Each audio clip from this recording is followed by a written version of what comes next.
chiamerei a fare il proprio intervento il dottore Stefano Smania, che ci parla appunto anche del polso della situazione, ma ci racconta anche la sua vicenda professionale e di vita. Prego Stefano, comodo, per favore.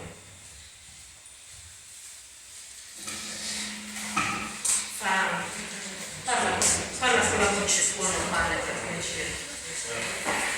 Premetto vuol dire che Simona mi ha incastrato perché io non dovevo parlare e non ho preparato niente, quindi parlo a ruota libera.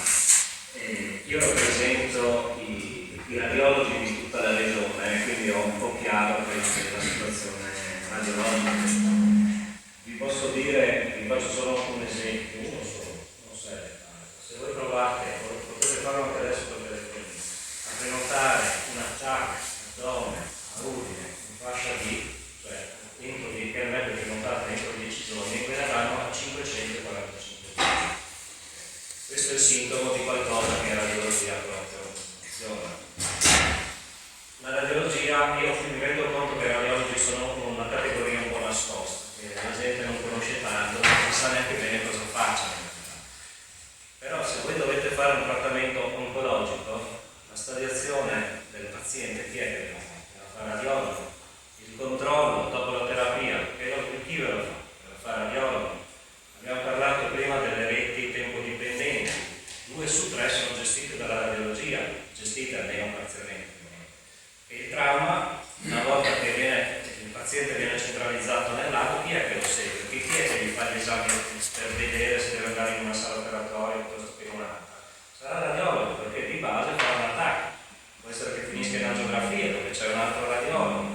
Vedete ictus è la stessa cosa, perché la diagnosi ve la fa il radiologo.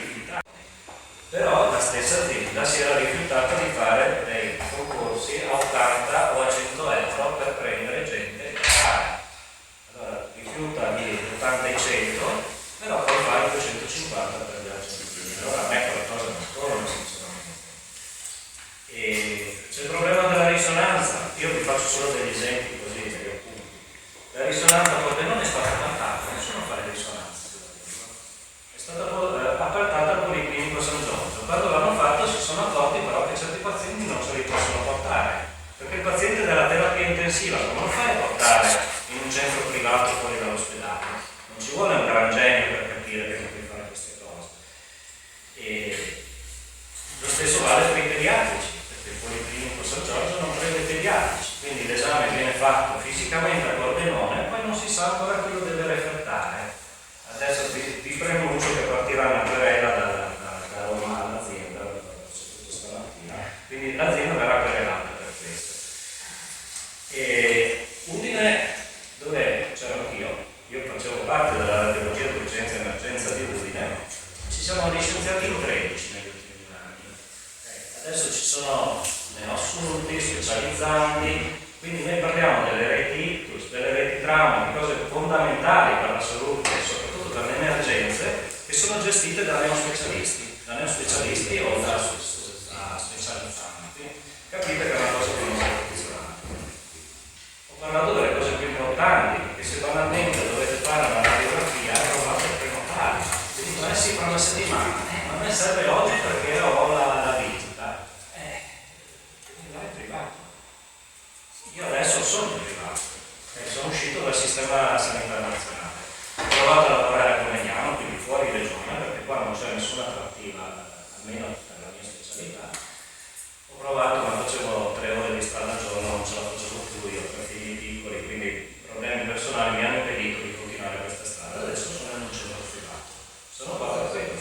Io non riuscirei a essere qua se lavorassi in ospedale. Mi sono organizzato il lavoro per tenere queste 2 ore libere, sono venuto qua, poi torno là un'ecografia con gli spettacoli.